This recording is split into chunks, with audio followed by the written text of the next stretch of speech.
오늘 본문 말씀은 요한복음 3장 1절로부터 16절입니다. 조금 길기는 한데 우리 형제님들이 홀수절, 자매님들께서 짝수절 이렇게 해서 16절까지 교독하도록 하겠습니다. 바리새인들 중에 니고데모라 하는 사람이 있었는데 그는 유대인들의 치리자더라. 바로 그가 밤에 예수님께 나와 그분께 이르되 랍비여, 우리가 당신은 하나님으로부터 오신 선생인 줄 아나이다. 하나님께서 함께하지 아니하시면 당신이 행하시는 이 기적들을 아무도 할 수 없나이다 하매, 예수님께서 그에게 응답하여 이르시되 진실로 진실로 내가 네게 이르노니 사람이 다시 태어나지 아니하면 하나님의 왕국을 볼 수 없느니라 하시니라.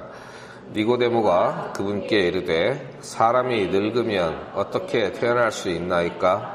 그가 자기 어머니 태에 두 번째 들어갔다가 태어날 수 있나이까 하매, 예수님께서 대답하시되 진실로 진실로 내가 네게 이르노니 사람이 물에서 나고 성령에게서 나지 아니하면 하나님의 왕국에 들어갈 수 없느니라. 육에서 난 것은 육이요 성령에게서 난 것은 영이니 내가 네게 이르기를 너희가 반드시 다시 태어나야 하리라 한 것에 놀라지 말라. 바람이 마음대로 불매 내가 그것의 소리는 들어도 그것이 어디서 와서 어디로 가는지 알지 못하나니 성령에게서 난 사람도 다 이러하니라 하시니라. 니고데모가 그분께 응답하여 이르되 어찌 이런 일들이 예수님께서 그에게 대답하여 이르시되 너는 이스라엘의 선생이면서 이런 것들을 알지 못하느냐? 진실로 진실로 내가 네게 이르노니 우리는 우리가 아는 것을 말하고 우리가 본 것을 증언하노라. 그러나 너희가 우리의 증언을 받아들이지 아니하는도다. 내가 땅의 것들을 너희에게 말하여도 너희가 믿지 아니하거든. 내가 하늘의 것들을 너희에게 말하면 어떻게 너희가 믿겠느냐?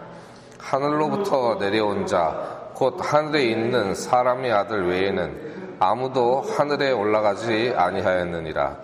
모세가 광야에서 뱀을 든 것 같이 사람의 아들도 반드시 들려야 하리니 이것은 누구든지 그를 믿는 자는 멸망하지 않고 영원한 생명을 얻게 하려 함이니라.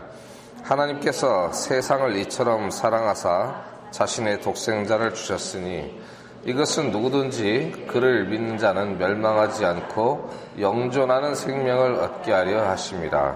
수고하셨습니다. 말씀의 제목을 거듭남이라고 해놨는데요. 우리 교회에 구원받지 못한 분들이 많이 계셨더라면 아마 1번부터 시작을 했을 겁니다. 카페에 올려놓은 그 자료들 다 읽어보셨죠? 성령이 임하시면 첫 번째로 죄인들의 죄를 깨닫게 하시고, 그 다음에 죄를 깨달은 사람이 회개하고 예수 그리스도의 피를 믿으면 거듭나게 됩니다. 그런데 이 거듭남의 정의에 대해서 구원을 받은 분들이라 할지라도 잘 모르는 분들이 많이 있습니다. 그냥 교회 다니고 예수 그리스도를 입으로 시인하면 구원 받은 거라고 생각을 하기도 하고요. 개혁성경에서 처음 썼던 이 거듭난다는 말에 대해서 우리 흠정역 성경에서는 다시 태어난다 그렇게 해놨습니다. 그리고 때때로 이 거듭남이라는 용어가 비난을 받기도 합니다. 동일한 것이 다시 반복되는 거듭이라는 그 의미가 우리 구원의 의미와 같지 않다. 그래서 다시 태어난다고 했는데 똑같은 것이 다시 태어나면 역시 마찬가지예요. 그렇지 않아요? 그래서 제가 프린트에 거듭남 또는 새로 태어남이란 이랬는데 어떤 말을 사용하느냐가 중요한 게 아니라 거듭남이 됐든 다시 태어남이 됐든 그것이 우리 옛사람이 죽고 완전히 새로 태어난 것을 의미한다는 그 내용을 알고 있으면 되는 거예요. 우리가 거듭난다는 용어를 쓰더라도 그것은 내 육신이 죽었다 다시 태어나는 게 아니라 내 육신이 예수님과 함께 십자가에서 못 박혀 죽고 내가 새 사람으로 태어난다는 것을 의미한다. 이것을 알고 있으면 되는 거라는 거예요. 우리가 기독교에 대해서 이야기할 때 구원받은 그리스도인들이 우리의 믿음은 종교가 아니다, 신앙이다, 그렇게 말합니다. 그 맞는 말이에요. 이 기독교는 하나의 종교가 아니라 예수 그리스도를 믿는 신앙의 체계를 말합니다. 하지만 세상 사람들은 그런 걸 몰라요.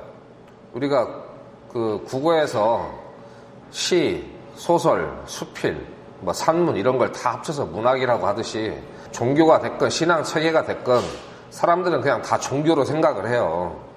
그러니까 남들이 뭐라고 하건 간에 그 용어를 가지고 시비를 걸 게 아니라 우리가 사용하는 용어의 의미가 정확한 게 뭔지 알면 된다는 거예요. 그리고 그걸 사람들한테 이해를 시키고, 우리가 부르는 하나님, 그거 옛날부터 고조선 시대부터 쓰던 말이에요.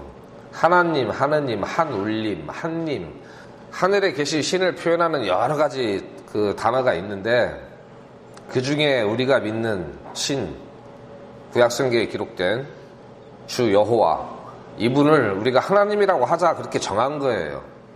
그러면 우리가 하나님이라고 부르는 이 여호와 하나님께서 옛날 고구려 시대, 고조선 시대 사람들이 막연하게 믿던 그 신이냐? 그건 아니에요. 그리고 거듭남도 정확하게 말을 하자면 새로 태어나는 거예요. 새로 태어나는 거. 똑같은 게 반복되는 것이 아니라, 그래서 시비를 하려고 한 게 아니고 그 의미를 우리가 다시 생각해보고 정확하게 알자는 의미에서 제목을 거듭남이라고 정했습니다. 이 거듭남, 다시 태어남 또는 새롭게 태어남, 이 모든 표현은 성령의 그 권능으로 하나님의 신성한 생명을 이 죄인들한테 전가를 해서 하나님의 자녀로 만든다는 뜻이에요. 하나님의 생명이 우리에게 주어지는 겁니다. 그 거룩하신 분의 생명이. 그래서 이것은 완전히 새롭게 태어나는 걸 말씀하는 거예요. 그리고 이것은 신약성경 전체의 핵심적인 교리입니다. 이게 없으면 기독교인이 아닙니다. 그리고 그 사람들에게는 교리를 설명할 수가 없어요. 사람이 태어나야지 인생에 대해서 가르치지. 어떻게 가르치다 보면 사람이 태어납니까? 그건 절대 그런 일은 있을 수가 없어요. 태어난 다음에 인생이 있는 거예요. 그죠? 살다 보면 태어나는 게 아니라. 그래서 교회를 막 다니고 신앙생활을 하다 보면 거듭날 수도 있죠. 하지만 그 생활을 통해서 거듭나는 건 아니에요. 절대로. 태어나지도 않은 사람한테 어떻게 양육을 합니까? 태어나는 게 먼저고 그 다음에 성장하는 거예요. 그래서 이 교리를 정확하게 이해를 해야지 다른 그 성경에 있는 모든 그 교리에 대한 그 이해의 문을 비로소 여는 거예요. 오늘날 세상에 많은 교회가 있고 많은 교파가 있습니다. 하지만 크게 나누면 딱 두 종류뿐이에요. 다시 태어나는 사람들로 이루어진 주님의 몸인 참된 교회, 그 교회에 속한 구성원들이 있고, 다시 태어난 사람은 없는 그냥 무늬만 교회인 그런 단체들이 있어요. 그런 단체들이 세상에서는 더 많고 돈도 많고 숫자도 많고 교리 체계도 상당히 발전되어 있습니다. 그래서 열심히 이 교리를 지키고 살다 보면 거듭나게 될 것이다. 또는 거듭나는 생활을 해야 된다. 또 뭐라고 하는 줄 아세요? 구원받는 생활을 해야 된다. 구원이라는 말을 어디서 주워 들어가지고 교인들을 혼동을 시키고 있습니다. 그래서 우리가 새로 태어나는 것이 무엇인지 알려면은 이 새로운 탄생이 아닌 것이 무엇인지 그거부터 점검을 해봐야 됩니다. 새로운 탄생이 아닌 것. 우리 모두가 한 번씩은 태어났죠. 육적으로 태어났습니다. 그건 이제 자연적인 출생이에요. 그런데 이 육적으로 태어난 사람이 그냥 영적으로 살 수 있느냐? 절대 그렇지 않습니다. 영적으로 살고 싶으면 다시 태어나야 돼요. 개가 고양이의 삶을 살 수 없어요. 절대로. 고양이한테 개 무늬를 그려놓는다고, 바둑이 무늬를 그려놓는다고 그게 개가 되는 게 아니에요. 개로 살고 싶으면 개로 다시 태어나야 돼요. 우리 육신이 영적으로 살고 싶으면 영적으로 다시 태어나야 돼요. 우리가 읽었던 말씀 중에 4절로부터 6절에 니고데모가 그분께 이르되 사람이 늙으면 어떻게 태어날 수 있나이까? 그가 자기 어머니 태에 2번 들어갔다 태어날 수 있나이까? 이게 다시 태어나는 거예요. 들어갔다가 다시 태어나는 거, 그게 거듭나는 거고, 말꼬리를 잡고 시비를 걸자면 그렇게 되는 겁니다. 하지만 우리가 생각하는 거듭남, 다시 태어남의 의미는 이것은 아니라고 말씀드렸고요. 예수님께서 대답하시되 진실로 진실로 내가 네게 이르노니 사람이 물에서 나고 성령에게서 나지 아니하면 하나님의 왕국에 들어갈 수 없느니라. 물에서 난 것은 어머니 배에 그 양수에서 태어난 걸 말합니다. 그리고 그 다음에 성령에게서 또 나야 돼요. 육에서 난 것은 육이고 성령에서 난 것은 영이라고 말씀하셨어요. 그래서 우리는 성령에게서 나야 됩니다. 이 거듭남, 다시 태어남, 새로 태어남, 뭐라고 하건 간에 이 새로운 영적인 출생은 어떤 심리적인 경험이 아니에요. 내가 뭐에 몰입해가지고 생각을 하고 그럼으로 인해서 얻어지는 그런 경험이 아니라는 거예요. 그리고 기독교에서는, 현대 신학에서는 거듭남이라는 거, 이런 거는 아주 복잡한 거다 이렇게 가르치는데 성경은 절대 그렇게 말씀하지 않습니다. 그리고 이 새로 태어난다고 하는 것은 종교적인 게 아니에요. 니고데모는 이스라엘에서 매우 종교적인 사람이었지만 이 사람은 다시 태어나지 않았을 뿐더러 그게 무엇인지도 몰랐습니다. 종교적인 삶을 산다고 해서 다시 태어나는 게 아니라는 거예요. 이 두 번째 출생의 필요성과 본질이 무엇인지 전혀 몰랐어요. 맹목적이라고 한 것은 이 다시 태어난다는 것을 어머니 뱃속에 다시 들어갔다 나오는 거냐고 물어볼 정도로 무지했다는 얘기입니다. 그리고 다시 태어나는 것은 머리로 아는 지식이 아니에요.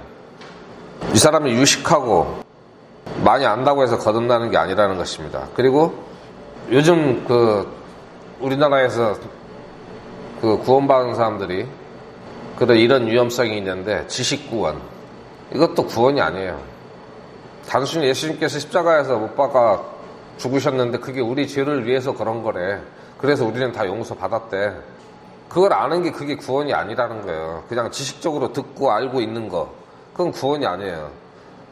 그거 아는 게 구원이라고 자꾸 이렇게 강조를 해가지고 구원 안 받은 사람들을 강제로 구원받은 사람처럼 믿게 만드는 그런 짓도 많이 해요. 그건 절대 구원이 아니에요. 이 사람은 우리가 당신은 하나님으로부터 오신 선생인 줄 아나이다 하고 예수님과의 그 대화를 시작을 했지만 이 사람은 대단한 걸 아는 거예요. 유대인 종교인들이 다 예수님을 대적하고 사기꾼 취급을 할 때 이 사람은 당신은 하나님으로부터 오신 선생님입니다 말을 했어요. 저는 이게 니고데모가 거짓말을 했다고 생각지 않아요. 이 사람은 그걸 믿었어요. 맞으면은 다른 종교인들은 아직 모르고 있는 새로운 사실을 이 사람이 깨달았어요. 그리고 예수님이 누군지 알았어요. 그렇다고 해서 구원받는 게 아니라는 거예요. 마귀들도 하나님을 믿어요. 야고보서 2장 19절에 이 말씀 있죠. 네가 한 하나님이 계신 줄 믿으니 잘하는도다. 마귀들도 믿고 떠느니라. 세상에 많은 사람들이 교회는 안 다니지만 우리가 전도를 하면 나도 하나님을 믿어, 그 부정 안 해, 이런 사람들 있죠. 아주 신사적으로 느껴지잖아요. 그 마귀들 수준에 있는 거예요. 그 정도는 마귀들도 다 믿어요. 그리고 마귀는 그 사람보다 한 하나님이 계시다는 사실을 더 확실하게 믿어요. 그리고 이 다시 태어난다고 하는 것은 어떤 외부적인 개혁이 아니에요. 니고데모 같이 유대인들 중에서 종교적으로 뛰어난 사람이 얼마나 많이 있을 것 같습니까? 이 사람은 매우 뛰어난 사람들 축에 속하는 그런 사람이에요. 그 사람들 중에서도 생각이 트여서 예수님이 누군지 알아봤잖아요. 대단한 사람이잖아요. 하지만 이 사람은 다시 태어나지 않았어요. 다시 태어난다는 개념이 뭔지도 몰랐어요. 근데 세상에 우리가 아는 유명한 종교인들 많이 있습니다. 예수님에 대해서 아주 잘 설명해요. 설교도 잘해. 지식도 뛰어나. 그리고 일반 종교인들 같지 않아. 저 사람 뭔가 달라 보여요. 하지만 구원받지 않은 사람들이 많아요. 거기에 속지 마세요. 하물며 어영부영 교회 다니는 사람, 구원받았다고 애초에 생각을 하지 마세요. 그 착각이에요. 구원받았으려니, 교회 30년 다녔으니까 구원받았으려니 당연히 구원받았을 거라고 생각하잖아요. 절대 안 그래요. 니고데모를 보면 알 수 있잖아요. 이 사람은 하나님 철저하게 믿는 사람이고요. 예수님에 대해서 누군지 감 잡았어요. 그렇다고 해서 그게 구원받은 게 아니라는 거예요. 다시 태어나야 돼요. 그래서 이 거듭나는 것은 자기 노력이나 자기 학식을 늘리거나 뭔가 새로운 걸 깨달았다고 해서 구원받는 게 아니에요. 예수님이 십자가에 대해서 몰랐던 걸 깨달았어요. 그래도 구원이 아닐 수 있어요. 새로 태어나지 않으면. 구원은 어떻게 받아요? 에베소서 2장 8절로 10절에 너희가 믿음을 통해 은혜로 구원을 받았나니 그것은 너희 자신에게서 난 것이 아니요 하나님의 선물이니라. 행위에서 난 것이 아니니 이것은 아무도 자랑하지 못하게 하려 함이라. 우리는 그분의 작품이요 그리스도 예수님 안에서 선한 행위를 하도록 창조된 자들이니라. 하나님께서 그 선한 행위를 미리 정하신 것은 우리가 그의 행위 안에서 걷게 하려 하심이니라. 그 행위는 뭡니까? 선한 행위. 하나님께서 우리를 창조하신 목적은 선한 행위를 하도록 하려는 그 목적이 있어요. 선한 행위를 한다고 해서 구원을 받는 거 아니에요. 그런데 구원을 하신 목적은 선한 행위를 하도록 하는 거예요. 그래서 우리가 의로운 행위를 통해서 구원받지 못하지만 구원받은 다음에는 의로운 삶을 살아야 돼요. 이것도 순서를 바꿔서 생각하면 절대 구원 못 받습니다. 평생 구원 못 받아요. 의로운 행위를 통해서 구원받으려고 하는 사람들. 그러나 구원받은 사람은 의롭게 살기 위해서 필사적으로 노력을 해야 됩니다. 근데 그것이 안 되는 육신을 가지고 하려면 아주 힘들지만 예수님을 사랑하면 쉬워요. 그래서 말씀에 순종하지 못하는 사람들은 예수님을 사랑하지 않는 사람들이에요. 날 구원해 주신 건 고맙지만 거기에 대해서 별로 보답은 하기 싫어. 그냥 편하게 살고 싶은 거죠. 그래서 못하는 거예요. 그래서 이것은 완전히 선물입니다. 자기 노력으로 할 수 있는 게 아니에요. 그리고 세상에 모나리자, 고려청자 한번 생각을 해봅시다. 이게 저절로 태어난 거 있습니까? 저절로 만들어진 거. 하다못해 그 교회에서 쓰는 반찬 그릇 하나도 저절로 만들어진 게 없어요. 누군가에 의해서 창조된 창작품입니다. 그래서 작품이라고 하는 거예요. 우리는 그분의 작품이요. 토기장이의 손에서 빚어진 그릇 같은 거예요.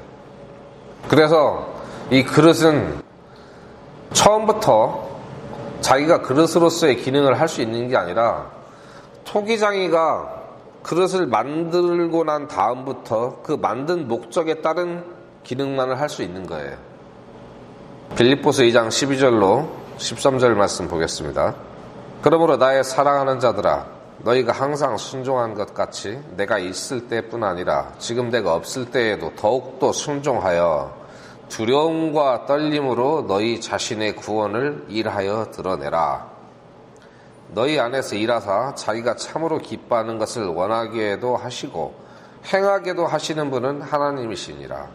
너희 자신의 구원을 일하여 드러내라. 이 말씀은 너희 안에 믿음이 있으면 행위로 증명하라 그 뜻이에요. 야고보서에 이런 취지의 말씀들이 많이 있죠. 그리고 구원받은 사람은 그 사람 안에서 하나님께서 우리를 창조하신 목적, 즉 선한 행위를 위해서 창조하셨다고 하잖아요. 그래서 주님의 뜻을 구하고 그 뜻이 무엇인지 알고 싶어하고 알면은 순종하고 싶어 해요. 그런 마음이 있어요. 그렇지 않은 사람들은 자기 믿음을 심각하게 되돌아봐야 됩니다. 너희 안에서 일하사 자기가 참으로 기뻐하는 것을 원하게도 하시고 하나님께서 기뻐하시는 것을 내 마음속에서 원하는 그런 마음이 있어야 된다는 거예요. 하나님께서 그 일을 하셔요. 행하게도 하시는 분, 원하고 행하게 하시고 그분이 하나님이십니다. 이런 일을 함으로 인해서 구원받는 건 절대로 아니에요. 근데 구원받은 사람은 이런 일이 있어야 됩니다. 그리고 세례받는 거, 교회의 어떤 교인 명부에 이름을 적고 등록하는 거, 이런 거 구원받는 것과 아무 상관없습니다. 누가 세례받으면 구원받는다고 그럽니까? 성경에 누가 그렇게 기록되어 놨어요? 그건 번역이 잘못돼서 그러고 원래는 침례를 받아야 된다. 침례도 마찬가지예요. 침례 받는다고 구원받는 거 아니에요. 교회에서 어떤 거룩하고 멋있어 보이는 종교적인 행위를 한다고 해서 그게 구원받는 게 아닙니다.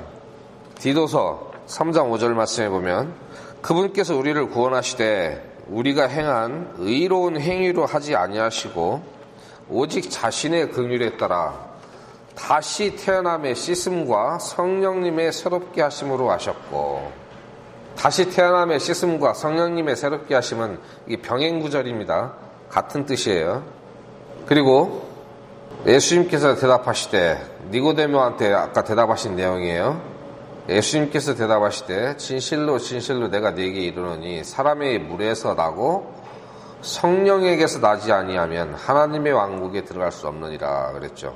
이 물은 침례 의식이나 어떤 침례를 통해서 구원받는 걸 말씀하는 게 아니에요. 아까 간단하게 설명을 드렸지만 모태의 양수, 즉 자연인으로 출생한 걸 말씀하는 거예요. 그 다음에 성령으로 태어나는 일이 있어야 된다. 이것은 완전히 질적으로 다른 출생이에요. 그래서 우리 구원받아서 얻은 이 생명은 단순히 우리의 이 목숨이 한없이 연장되는 그런 종류의 영생이 아니라 질적으로 완전히 바뀌어서 원래부터 영생하는 생명으로 태어난 거예요. 구원받을 때 침례받고 교회의 회원이 되고 하는 것은 구원받은 다음에 하는 일입니다. 사도행전 2장에 보면은 혼동할 수 있는 말씀이 있어요. 침례를 받고 구원받는 것 같은 그런 혼동을 주는 말씀이 있는데, 그건 과도기적인 겁니다. 그건 회개의 침례예요. 요한이 선포했던 침례, 그리고 예수님이 지상사역 기간에 베푸셨던 침례는 회개의 침례예요. 회개한다는 표시로 물속에 들어가서 몸을 씻고 나오는 거예요. 그거는 거듭난 거하고 아무 상관이 없는. 그래서 사도들 때까지만 해도 초기에는 침례를 받으라고 했어요. 회개를 해야 되니까. 그 요한의 침례의 전통이 좀 남아 있었던 거예요. 그 다음에는 사도시대가 끝나기 전에 이미 빌립이 전도할 때 구원받은 사람, 네가 전적으로 믿으면 침례를 받을 수 있다 그랬잖아요. 싹 바뀌어요. 그래서 구원받은 이후에 침례를 주게 됩니다. 이제는 회개의 침례가 아니라 예수님의 십자가의 죽으심과 부활에 연합하는 의미로 침례를 주게 된 거예요. 그건 혼동하지 마세요. 침례를 받아야지 구원받는다. 그리고 요즘 그 재침례파, 독립침례교회 안에 정신병자들이 있어요. 다른 데서 구원받고 침례 받은 사람이 자기 교회에 오면 새롭게 침례를 받아야지 구원받은 성도로 인정을 해줘요. 안 그러면 안 받아줘요. 예수님의 피를 믿고 하나님의 은혜로 구원받은 성도가 주님과 교회 앞에서 자기 구원을 간증을 하고 침례를 받았다고 고백을 하는데, 그걸 안 믿는다는 얘기예요. 내가 침례를 줘야지 그 사람은 진짜 침례 교인이에요. 목사들 이런 정신병자들이 있어요. 이 말 일부러 녹음하는 겁니다. 카페에 올릴 거예요. 그것과 구원은 아무 상관이 없어요. 물론 세상에 이 가짜들이 참 많아요. 그래서 그리스도인들도 가짜가 있어요.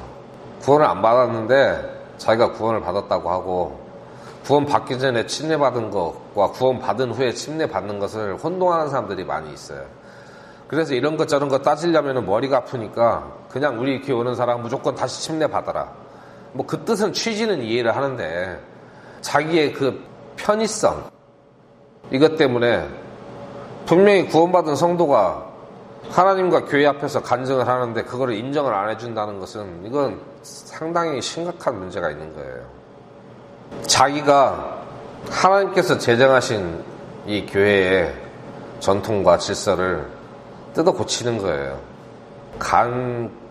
검사를 좀 받을 필요가 있습니다. 그러면은 이 새로운 탄생이란 뭐냐? 간단하게 말하면 두 번째 탄생이고, 그리고 질적으로 말하면 이 땅에서 태어난 게 아니라 위로부터 탄생한 겁니다. 위에서 난 것, 하나님으로부터 난 것이라는 뜻이에요. 그리고 이것은 선물입니다. 불완전한 선물이 아니고 완전한 선물입니다.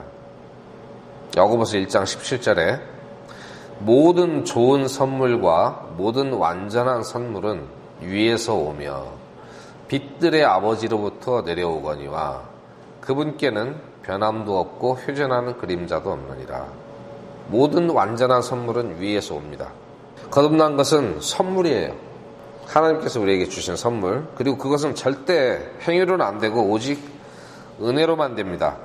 로마서 11장 6절에 만일 은혜로 된 것이면 그것이 더 이상 행위에서 난 것이 아니니 그렇지 않으면 은혜가 더 이상 은혜가 아니니라. 그러나 만일 그것이 행위에서 난 것이면 더 이상 은혜가 아니니 그렇지 않으면 행위가 더 이상 행위가 아니니라. 행위에서 난 것은 은혜가 아니라는 거죠. 그 무슨 이야기입니까? 자기가 거듭난 경험이 없는데 거룩한 행실과 의로운 행위를 많이 했어요. 그래서 나는 이걸로 구원받았다 이렇게 믿는 사람들 있잖아요. 그것은 전혀 은혜가 아니라는 거예요. 그 사람이 한 거지 그냥. 그래서 그건 구원이 아니라는 거예요. 은혜는 내가 아무것도 하지 않았는데 그냥 주어진 거예요. 그 은혜를 받은 사람이 합당한 행위를 하는 것은 당연하죠, 너무나. 그러나 우리가 의롭게 산다고 해서 구원받는 건 아니라는 겁니다, 절대로. 인간의 의의는 성경에 뭐라고 되는 줄 아세요? 누더기 같다고 돼 있어요. 그래서 이 새로운 탄생이라고 하는 것은 죽음에서 살아나는 겁니다. 그냥 이 생명이 쭉 연장되는 게 아니라 우리는 원래 죽어 있었어요. 에베소서 2장 1절에 또 그분께서 범법과 죄들 가운데서 죽었던 너희를 살리셨도다. 우리는 살아있는 줄 알았지만 구원받기 전에는 죽어 있었다는 거예요.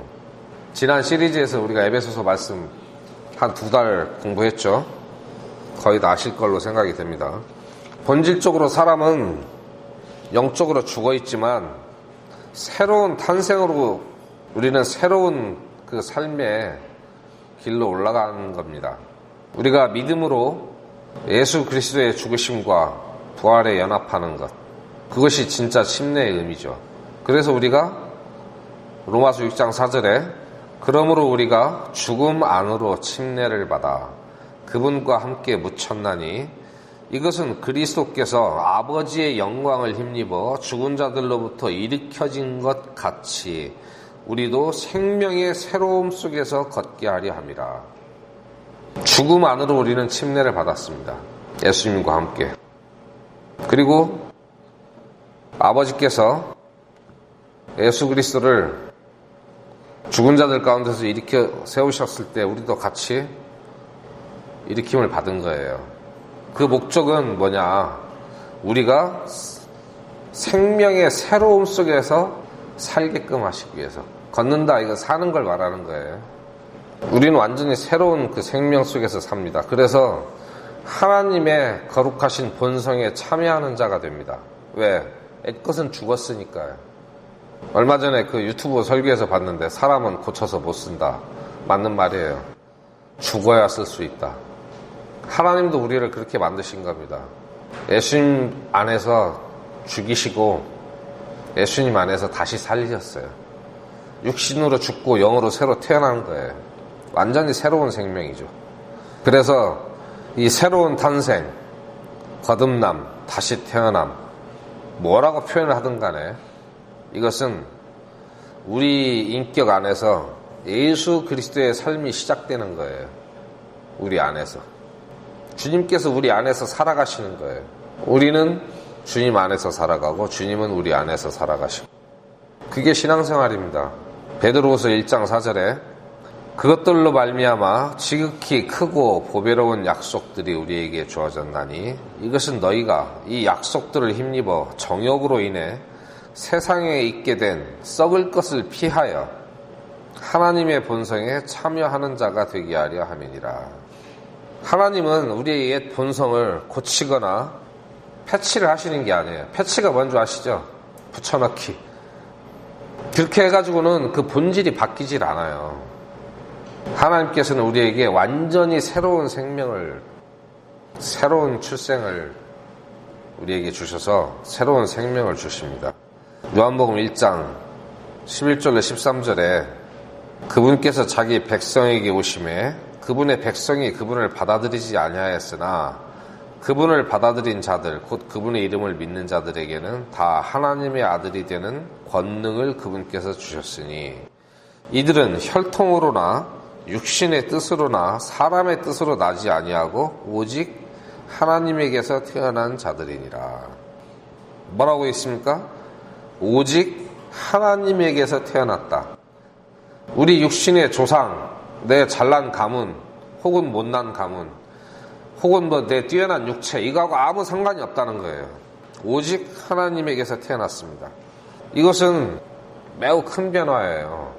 매우 크다고 했지만 사실 이 세상에 있는 다른 어떤 것과도 비교할 수 없는 변화입니다.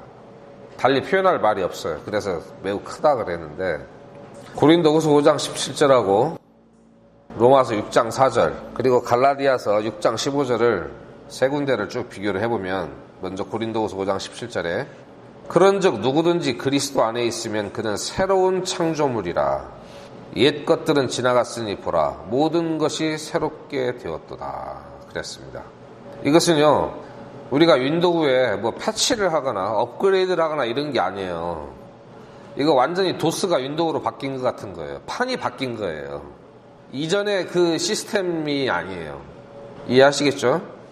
모든 것이 새롭게 되었도다. 모든 것은 뭐예요?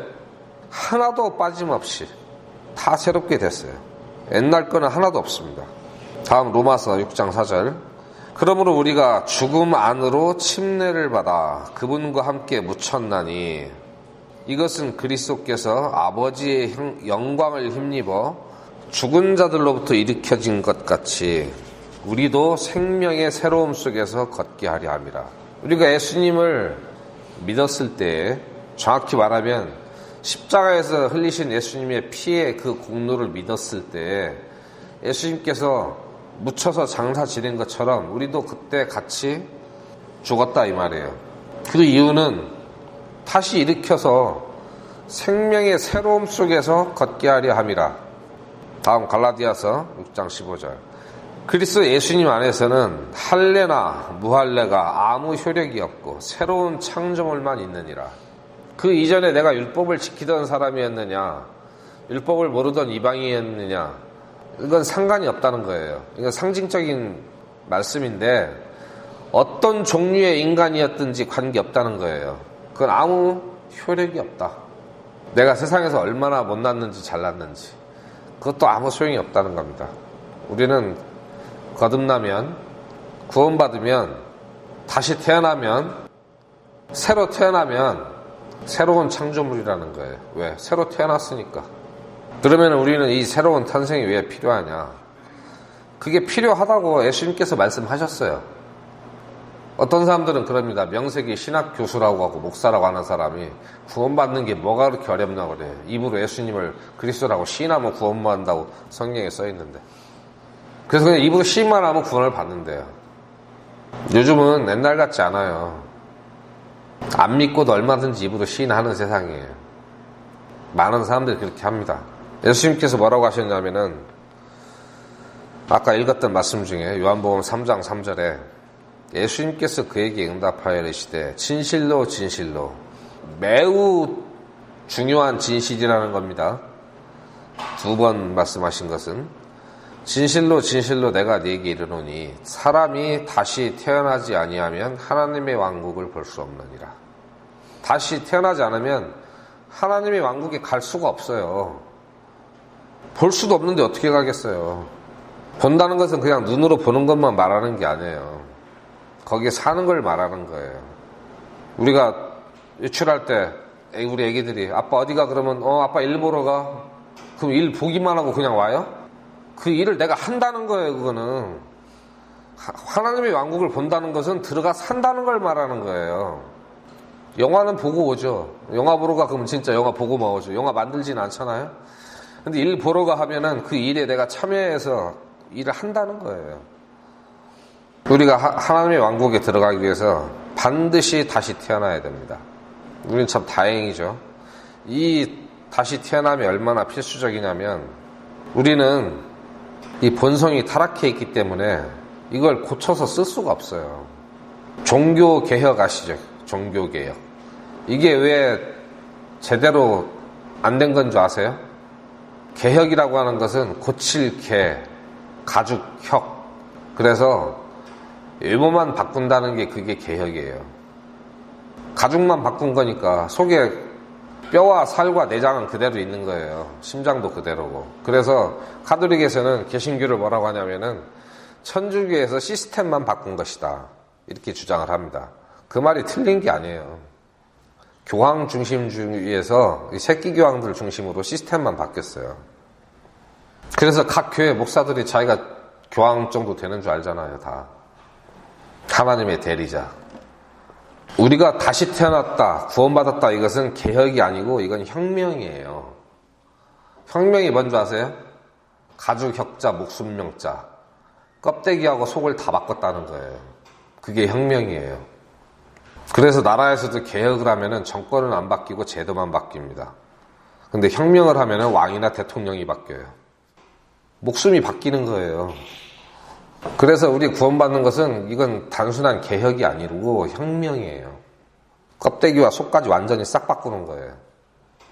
죽었다가 다시 살아났잖아요. 완전히 새로운 생명이라는 거죠. 우리가 교육을 잘 받고 아주 교양 있는 사람이 될 수도 있지만, 그리고 실제로 그렇게 갖추고 사는 분들 많아요. 우리 그리스도인보다 착하고 교양 있는 분들 아주 많습니다. 하지만 에베소서 2장 2절로 3절의 말씀에 보면, 지나간 때에는 너희가 그것들 가운데서 이 세상의 행로를 따라 걸으며 공중의 권세 잡은 통치자 곧 지금 불순종의 자녀들 가운데서 활동하는 영을 따라 걸었느니라.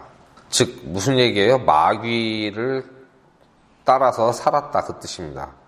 다음, 지나간 때에는 우리도 다 그들 가운데서 우리 육신의 욕심 안에서 생활하며 육신과 생각의 욕망을 이루어 다른 사람들과 같이 본래 진노의 자녀들이었으나, 우리는 하나님의 진노를 일으키는 존재였었어요. 지금 세상에 믿지 않는 모든 사람들과 마찬가지였다는 거예요, 전에는. 그래서 이 진노의 자녀를 어떻게 닦아갖고 쓸 수가 없는 거예요. 죽여버려야지.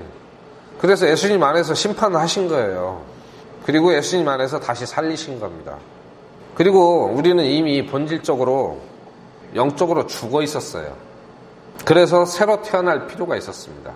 하지만 사람들은 그걸 원하지 않습니다. 그러나 너희는 생명을 얻기 위해 내게 오기를 원치 아니하는도다. 요한복음 5장 40절 말씀입니다. 생명을 얻기 위해서는 우리가 주님께로 가야 되는데 얼만큼 가까이 가야 돼요? 합체가 될 정도로 가까이 가야 돼요. 그래야지 예수님과 함께 죽었다가 함께 살아나죠. 우리가 진심으로 회개할 때, 예수 그리스도의 그 십자가를 바라볼 때 우리의 마음이 마음속 깊은 곳에서부터 진심으로 그분을 믿음으로 받아들일 때 우리가 하나가 되는 거죠. 그분께 가면 어떻게 돼요? 에베소서 2장 1절에 또 그분께서 범법과 죄들 가운데 죽었던 너희를 살리셨도다. 우리 죄들 가운데 죽었어요. 원죄가 아닙니다. 어떤 사람들은 우리가 용서받은 건 원죄를 용서받았다고 했는데, 원죄는 말인지 아시죠? 오리지널 신이고, 여기서 말하는 죄들은 신즈예요. 죄들. 우리가 지은 죄를 말하는 거예요. 우리가 범한 죄, 그게 범죄고, 우리가 지은 죄들이 죄들이에요. 하나님은 절대 아버지나 조상의 죄로 인해서 자식을 심판하지 않습니다. 각자 자기 죄 때문에 심판을 받는 거예요. 유대인들이 뭐라고 했습니까? 아버지가 신포도를 먹었으므로 아들이 이가 시리도다 하는도다 하면서 잘못 말하는 것을 비판하잖아요. 하나님께서 우리가 이 고생 당하는 것은 조상들이 죄를 지어서 그런 거다, 그 말이에요 그게. 그러나 하나님은 절대 그렇지 않는다는 거예요. 조상들이 죄를 지었어도 자식들이 경건한 삶을 살면 그 대에서는 벌을 내리지 않으십니다. 그 벌을 받기에 합당한 짓을 하니까 벌을 받는 거예요. 그리고 이렇게 우리가 변화되어야 되는 이유는 본래 하나님께서 기뻐하시는 선하신 뜻, 선한 행위를 위해서 창조된 자들인데 우리는 그렇잖아요. 그런데 그러기 전에는 절대 하나님을 기쁘시게 할 수가 없어요. 죄인들이 어떻게 하나님을 기쁘시게 할 수 있습니까? 하나님은 거룩하신 존재이기 때문에 이 죄인들은 하나님과 교제를 할 수가 없어요. 요한복음 3장 6절하고 로마서 8장 8절 찾아보면 아까 했던 말씀, 육에서 난 것은 육이요 성령에게서 난 것은 영이니. 그럼 하나님은 영이신데 육하고 어떻게 교제를 할 수가 있어요? 영이 죽어있는 존재야. 그래서 우리는 다시 태어날 필요가 있다는 거예요. 영에서 날 필요가 있다. 육의 자식이 아니라 영의 자식으로. 그런즉 이와 같이 육신 안에 있는 자들은 하나님을 기쁘게 할 수 없느니라. 절대 육신 안에서는 하나님을 기쁘게 할 수 없습니다. 그러면 구원을 받은 사람 모두가 하나님을 기쁘시게 할 수 있느냐? 그건 아니에요. 하나님을 기쁘시게 할 수 있는 근본적인 힘을 부여받았어요. 하지만 구원을 받았어도 늘 마음이 육신적인 생각이 있는 사람은 역시 하나님을 기쁘게 할 수가 없어요. 그건 육이기 때문에. 기본적으로 우리는 하나님의 왕국의 일, 즉 하나님의 뿌신 뜻을 위해서 하는 그 일들을 할 수 있는 본성을 소유를 하기 전까지는 절대 하나님의 왕국에 들어갈 수가 없습니다. 그래서 우리를 바꿔주신 거예요. 새로운 생명으로 바꿔버린 거예요. 똑같은 생명을 물에 씻어갖고 건져서 깨끗하게 만든 게 아니라 죽였다가 완전히 새로운 생명으로 다시 살리신 거예요. 이 일을 돕기 위해서 제가 사족을 몇 줄 달았는데, 우리가 별들을 이해하려면은요, 천문학적으로 이해를 해야 됩니다. 그렇죠? 또 피아노 협주곡이나 뭐 베토벤 교향곡 이런 걸 이해하려면은 그건 음악적으로 이해를 해야 되는 거예요. 꽃은 식물학적으로, 동물은 동물학적으로. 그 당연한 것이죠. 그래서 하나님을 이해하려면 어떻게 해야 됩니까? 그 영적으로 이해를 해야 되는 거예요. 그 육은 하나님을 볼 수도 없을 뿐더러 아예 이해를 할 수가 없는 거예요. 그래서 생각이 영적이지 못한 사람은 말씀도 잘 이해가 안 돼요. 자기 육신의 경험과 지식이 한계에 대해서 이걸 이해하려고 하니까 절대 이해가 안 됩니다. 그럼 영적인 것은 영적으로 이해가 되는 거예요. 그러므로 육에서 난 것은 육이요 성령에서 난 것은 영이다, 그렇게 말씀하셨잖아요. 영적인 일은 영적으로 이해하는 거예요.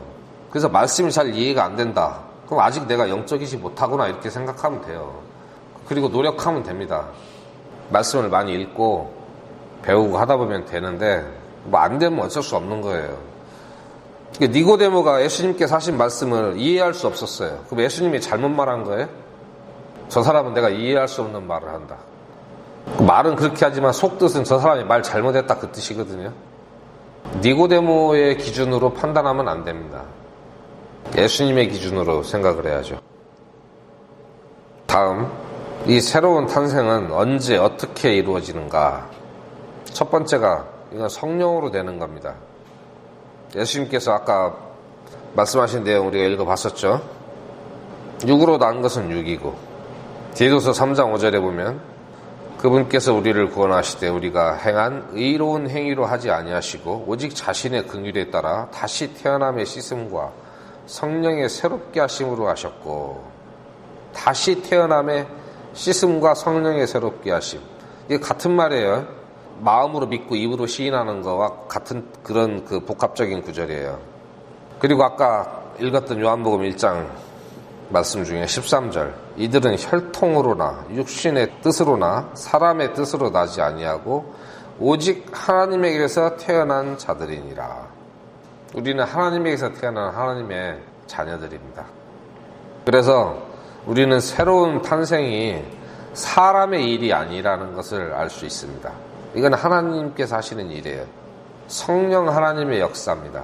성령께서 우리의 죄를 깨닫게 하시고 회개하도록 이끌어 주시고, 그리고 예수님의 그 십자가의 피의 공로를 믿을 수 있도록 도와주셔서, 그렇게 믿으면 어떻게 해요?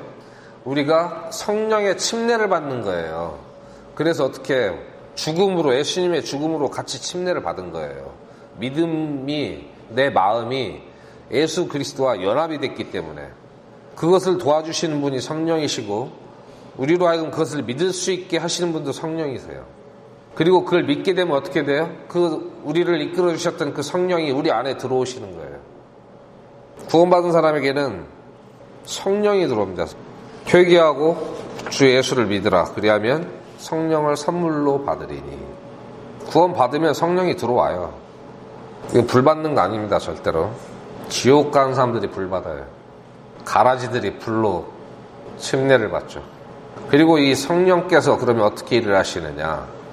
성령께서 사용하시는 도구가 하나님의 말씀입니다. 하나님이 말씀하시지 않은 것은 아무것도 말하지 않는 게 성령입니다. 그래서 성령의 계시를 받았다고 하는 사람들이 성경이 없는 말씀을 가지고 이야기하면 사기꾼입니다. 성령은 하나님의 말씀을 사용하십니다. 그 외에 다른 도구가 없어요. 고린도전서 4장 15절에 그리스도 안에서 너희에게 만명의 스승이 있다 해도 아버지는 많지 아니하니 그리스도 예수님 안에서 복음을 통하여 내가 너희를 낳았느니라. 바울이 한 말이죠. 복음을 통해서 너희를 낳았다. 예수님 안에서. 우리는 복음을 통해서 하나님의 자녀로 태어납니다. 그리고 야고보서 1장 18절에 그분께서 자신의 뜻에 따라 그 누구의 다른 존재의 뜻도 아닙니다. 사탄이나 세상의 왕이나 또 내가 간절히 원한다고 해서 이렇게 된 게 아니에요. 하나님께서 자신의 뜻에 따라서 진리의 말씀으로 우리를 낳으셨으니 진리의 말씀으로 우리를 낳으셨습니다. 베드로전서 1장 23절에는 너희가 다시 태어난 것은 썩을 씨에서 난 것이 아니요 썩지 아니할 씨에서 난 것이니 살아있고 영원히 거하는 하나님의 말씀으로 된 것이니라. 우리 육신은 썩을 씨죠. 내가 자식을 낳아도 역시 죽어. 썩는다는 건 죽는다는 뜻이에요. 죽으면 썩잖아요. 죽음의 결과를 말하는 거예요. 어차피 썩게 될 그런 씨가 아니라 살아있고 영원히 거하는 하나님의 말씀으로 된 것이다. 그래서 살아있는 씨에서 태어났기 때문에 안 죽는 거예요. 썩을 씨에서 태어나면 썩어요.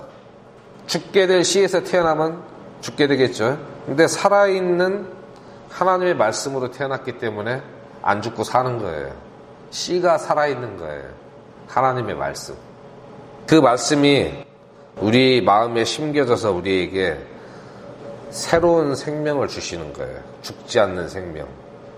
살아있는 말씀이라는 씨앗이 우리에게 심겨져서 우리 안에서 새롭게 태어났습니다. 썩을 씨가 아니라. 작물이 씨앗에 의해서 그게 결정이 되잖아요. 상추 씨를 심으면 상추가 나고 배추 씨를 심으면 배추가 나고 시금치 씨앗을 심으면 시금치가 나죠.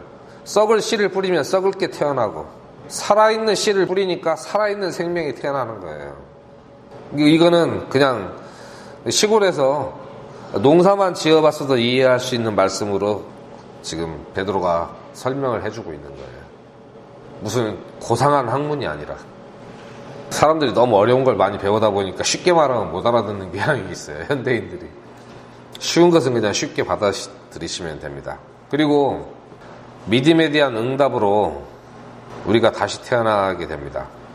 구원받는 데는 한 가지 일만 있는 게 아니라 여러 가지 일이 복합적으로 작용을 하죠. 이것은 우리가 공부할 분량이 상당히 많습니다. 아까 읽었던 말씀 외에 요한복음 1장 1절로부터 13절 읽어보시고 그 다음에 3장 14절 15절 그리고 민수기 21장도 읽어보시고 많이 읽어봐야 돼요. 그 중에 몇 구절만 찾아보겠습니다. 갈라디아서 3장 26절로 27절 말씀. 너희가 다 그리스도 예수님을 믿는 믿음으로 말미암아 하나님의 아이들이 되었나니 너희 중에 그리스도 안으로 침례를 받은 자는 다 그리스도로 옷 입었느니라.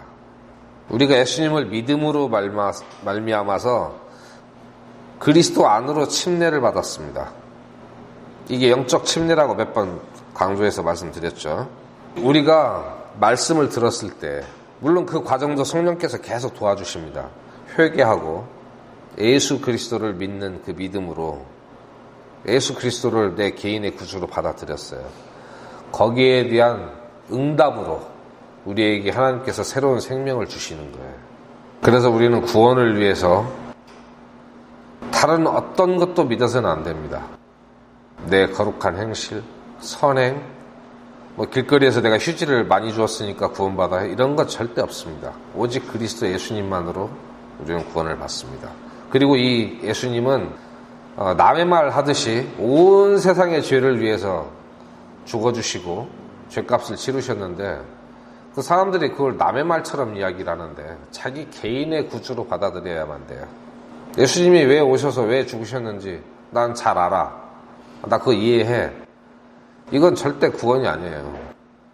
옆에 사람이 배부르게 먹는다고 내 배가 불러지는 게 아니잖아요.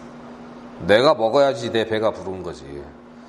그냥 보편적인 구원론을 인정한다고 해서 구원을 받는 게 아니라 내 개인의 구주로 확실히 받아들여야 됩니다. 진심으로. 그러면은 요한복음 1장 12절에 그분을 받아들인 자들 곧 그분의 이름을 믿는 자들에게는 다 하나님의 아들이 되는 권능을 그분께서 주셨으니 그랬죠. 예수 그리스도를 믿는 자는 다. 이게 우리를 택하신 내용입니다. 택함에 대해서도 우리가 공부를 할 건데요. 선택. 하나님께서 우리를 선택하셨다는 말씀이 있잖아요. 누구로 선택하셨어요? 여기 나옵니다. 그분의 이름을 믿는 자들에게는 다. 누구든지 예수 그리스도의 이름을 믿는 자는 하나님께서 선택하셨어요. 선택받은 자만 구원받는 게 아니라. 그래서 우리가 거듭났다, 다시 태어났다, 새로 태어났다는 이 의미를 우리가 확실하게 알고, 우리가 전도할 때도 저 사람이 교회 오래 다녔으니까, 예수님을 인정하니까 구원받았다고 생각하시면 안 돼요. 그러기를 간절히 바라지만 확인을 해봐야 된다는 거예요. 어떻게 믿고 있는지, 그 사람의 그 믿음의 내용. 내가 교회에 다니고 천주교에서는 영세 받고, 교회에서는 세례 받고, 초신자 교육 끝나고 세례 받았으니까 구원 받았다. 이런 것은 성경에 없다는 거예요, 절대로. 확실하게 내 죄를 깨닫고 회개하고 예수 그리스도의 십자가의 피를 믿음으로 인해서 주님의 죽으심과 부활의 믿음으로 연합되는 것. 그것이 영적 침례고 구원이고 다시 태어난 거고 새로 태어난 거고 거듭난 거예요. 또 다른 말로 영생을 얻었다. 하나님의 자녀가 되었다. 굉장히 많죠, 표현이. 그래서 이 거듭났다는 의미에 대해서 정확하게 이해를 하시고, 또 이 거듭나는 것이 나의 공로가 아니고 오직 주님의 은혜로만 되는 것이라는 사실도 아시고, 다만 선물로 받은 것이기 때문에 우리는 그저 감사할 뿐입니다. 그리고 왜 우리를 구원받게 하셨는지 그 목적을 이해하신다면 구원받은 이후의 삶이 많이 달라질 겁니다. 구원받은 것은 단순히 우리가 천국에 가게끔 하기 위해서만 하신 게 아니에요. 이 땅에 사는 동안에 주님께서 구원받은 그리스도인들에게 원하는 목적이 있으십니다. 그게 하나님께서 원하시는 선한 행위. 내가 생각하는, 내 머리로 생각하는 선한 행위가 아니라 하나님께서 원하시는 선한 행위를 하도록 창조된 자들입니다. 그래서 우리가 구원받은 자로서는 더욱더 이 말씀을 열심히 찾아보고 도대체 하나님께서 나에게 원하시는 선한 행위가 무엇인지 알 필요가 있어요. 알아야 순종을 하죠. 물론 알고도 순종 안 하는 사람이 있지만 그거는 제가 어떻게 할 수 있는 게 아닙니다. 주님께서 직접 알아서 대우를 하실 거니까 순종하든 순종하지 않든. 목사가 뭐라고 한다고 해서 저주받고 축복받고 이러는 거 아니에요. 성경에 이미 다 기준이 있고 아주 시시콜콜하게 세세하게 다 우리가 어떻게 살아야 되는지 그 방법과 목적이 다 기록이 되어 있습니다. 몰랐다고 하는 것은 핑계입니다. 하나님께서는 그 인정 안 하세요, 절대로. 우리가 이해할 수 있는 한국말로 다 기록이 되어 있는데 바빠서 그 말씀 못 봤어요. 그거 절대 인정 안 하십니다. 밥 먹고 잠자는 시간 있고 화장실도 가고 직장에서 일할 시간도 있는데 성경 볼 시간만 없었다. 그건 절대 용납 안 하십니다. 왜 모든 걸 다 할 수 있는데 성경 볼 시간만 없어요? 그건 자기가 육신적이라는 고백일 뿐이에요. 그냥 솔직하게 말씀하셔야죠, 주님 앞에서. 저는 육신적이고 육신에 쩔어 있어서 말씀을 못 받습니다. 그게 더 솔직하지 않아요? 바빴다고 하는 것보다는. 그래서 우리는 이 말씀을 그냥 내가 보고 싶으면 보고 순종하고 싶으면 순종하고, 좀 읽다가 좋은 말씀 나오면 이건 나한테 주시는 말씀이고, 좀 내가 하기 어려운 거 나오면 이거는 나하고는 상관이 없을 거야 하고 넘겨버리고 이러면 안 돼요. 하나님은 이미 우리에게 다 말씀하셨어요. 우리는 듣고 순종하는 일만 남았습니다. 하나님께서 원하시는 그 선한 삶으로 주님을 기쁘시게 하는 주님의 자녀들이 되시기를 바랍니다. 기도하겠습니다. 은혜로우신 아버지 하나님, 이 시간 새롭게 태어난다는 것이 무엇인지 그 의미와 과정과 결과에 대하여 주님의 말씀을 통하여 생각해 보았습니다. 항상 우리 가운데 주님의 그 크신 사랑이 우리를 강권하시고 그 권능을 우리에게도 허락하셔서 우리가 주님의 뜻을 잘 알고 그 말씀에 순종함으로 주님을 기쁘시게 하고 우리도 함께 기뻐할 수 있는 삶을 살아갈 수 있도록 도와주시옵소서. 우리 안에서 자라고 있는 아이들, 청년들 모두 오직 주님께서 기뻐하시고 사랑하는 이런 새벽 이슬 같은 청년으로 자라가고 또 살아갈 수 있도록 주 성령께서 인도해 주시옵소서. 우리의 나머지의 모든 삶을 주 성령님의 인도하심을 의지하오며 우리를 사랑하시는 예수님의 이름으로 기도드립니다. 아멘.